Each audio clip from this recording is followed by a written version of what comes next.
胀肚、发黄、咳嗽，益和中成药，祛湿消百病。大家好，我是中医王大夫。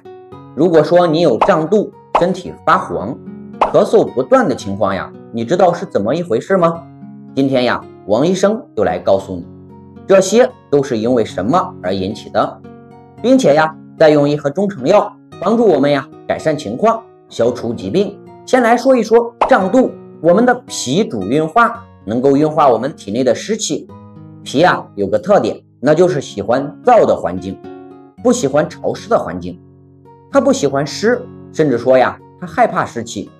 因为当脾胃湿气重的时候啊，会影响到我们的消化，导致我们的消化出现问题，这就会让我们发生没有胃口、不想吃饭，或者说呀，吃一点饭就肚子胀、不舒服的情况。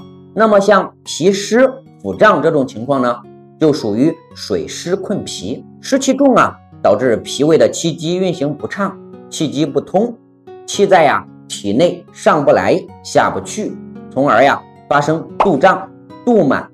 遇到这种情况呀，我们用一些行气健脾祛湿的药物就可以，比如说平胃丸。再来说身体黄，这与我们的肝胆相关。如果我们的肝脏有着湿热的情况，就会影响到肝脏功能的失调。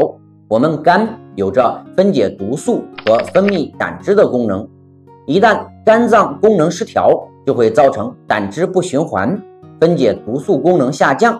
如果我们不去干预肝胆湿热，任其发展下去，慢慢的就会形成肝炎等疾病的发生。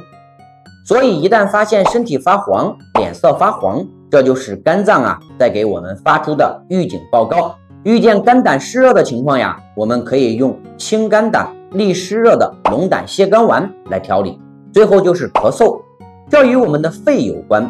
肺主气，肺从我们生活的自然界中吸入清气，把体内的浊气呼出去，有着体内气体新陈代谢的功能。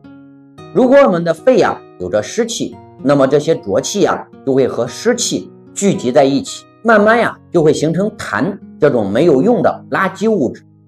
肺中有痰，就会造成我们咳嗽、痰多、吐痰的情况，并且呢还会影响我们的呼吸，导致我们出现呼吸受阻、呼吸困难。那么遇到这种情况呀，我们可以用燥湿化痰的2陈丸来调理。好了，我们今天的分享就到这里，我是王医生，我们下期再见。